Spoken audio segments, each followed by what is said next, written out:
یہ آل India radio کی Urdu service ہے۔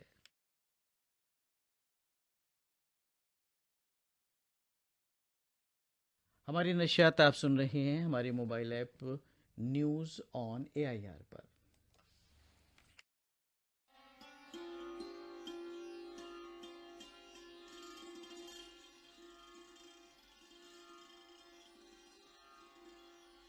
سامعین، کچھ باتیں صحت کے حوالے سے۔ آپ اور ہم بخوبی جانتے ہیں کہ اس وقت کورونا وائرس نے دنیا بھر میں پریشانیاں پیدا کی ہوئی ہیں، لیکن یہ بھی سچ ہے کہ کورونا آخری وائرس تو نہیں ہے اور آگے بھی کئی جان لیوا وائرس آ سکتے ہیں۔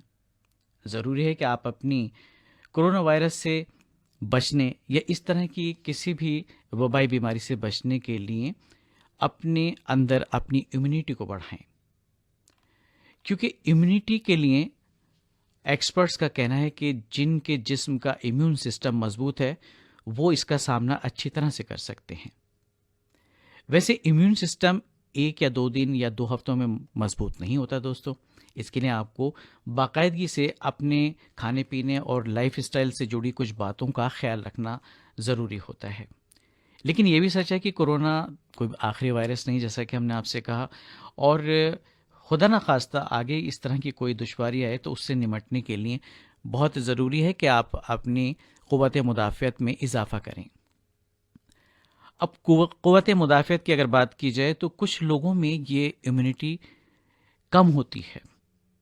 ان میں جن افراد کو کڈنی کے امراض ہوتے ہیں یا پھر کینسر، ڈائبٹیز یا دل کی بیماریاں وغیرہ وغیرہ کے جو مریض ہیں، ان کا امیون سسٹم کمزور ہو جاتا ہے، اس لیے انہیں زیادہ خیال رکھنے کی ضرورت ہے۔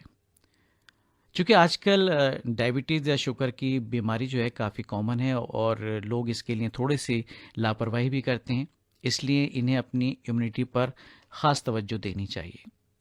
60 سال سے زیادہ عمر والے بزرگ، ان کا امیون سسٹم کمزور ہونا شروع ہو جاتا ہے عمر کے لحاظ سے، اور بچے، ان کا امیون سسٹم پوری طرح سے ڈیولپ نہیں ہوتا، تو کمزور امیون سسٹم کی وجہ سے بیماری کے زیادہ شکار ہوتے ہیں لوگ۔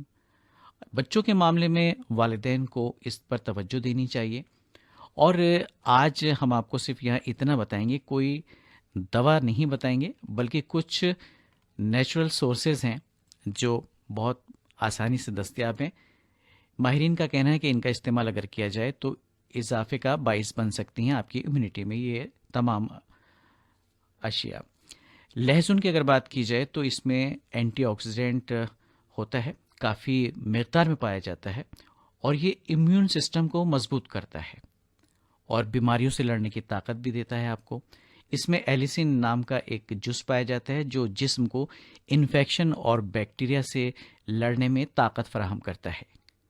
اگر پالک کی بات کی جائے تو پالک میں فولیٹ نام کا ایک ایسا جز پایا جاتا ہے جو جسم میں نئی سیلز بنانے کے ساتھ نئی سیلز میں موجود DNA کی مرمت کا کام بھی کرتا ہے۔ فائبر، آئرن، وٹامن سی اور یہ چیزیں جسم کو بہت ضروری ہوتی ہیں اور صحت مند بھی رکھتی ہیں۔ اب مشروم کی بات لے لیجئے، وائٹ بلڈ سیلز جو ہوتے ہیں WBC، ان کو متحرک کرنے میں یہ معاون ہوتا ہے۔ اس میں سیلینیم ایک نام کا منرل ہوتا ہے جو اینٹی آکسیڈنٹ بھی اس میں رہتے ہیں شامل، وٹامن B ہوتا ہے، رائبوفلیون، نائسین وغیرہ جیسے اجزاء پائے جاتے ہیں۔ اور ایک بات کا دوستو خیال رکھیں، ٹھنڈی بوتل فریج سے سیدھے نکال کر پینے سے بچنا چاہیے۔ گرمیوں میں گھڑے کا پانی یا پھر سادہ پانی، اور سردیوں میں گنگنا پانی بہت بہتر متبادل ہے۔ زیادہ ٹھنڈا پانی پینے سے گلے کے اندر موجود جو میوکس ہے، جو پتلی جھلیاں ہوتی ہیں، وہ کھردری ہو جاتی ہیں، اور اس سے بیکٹیریا وائرس کو جسم کے اندر پہنچ کر انفیکشن پیدا کرنے کا موقع مل جاتا ہے۔ اس لیے ان تمام باتوں کا خیال رکھنا بہت ضروری ہے۔ اپنے امیون سسٹم کو مضبوط کیجیے۔ اس کے علاوہ جیسے کہ ہم وقتاً فوقتاً آپ کو بتاتے ہیں کہ صفائی کا آپ خیال رکھیے۔ ابھی بھی ماسک کا استعمال کرنا ہے، سوشل ڈسٹینسنگ مینٹین کرنی ہے، اور پرسنل ہائیجین کا بہت خیال رکھیے۔ ایسا کرنے کے بعد آپ ضرور اپنے آپ کو ہونے والی بیماری سے محفوظ رکھ سکتے ہیں۔ ہمارا مقصد یہی ہے دوستو کہ آپ صحت مند رہیں، خوش و خرم رہیں۔ تو یہ کچھ باتیں تھیں صحت کے حوالے سے۔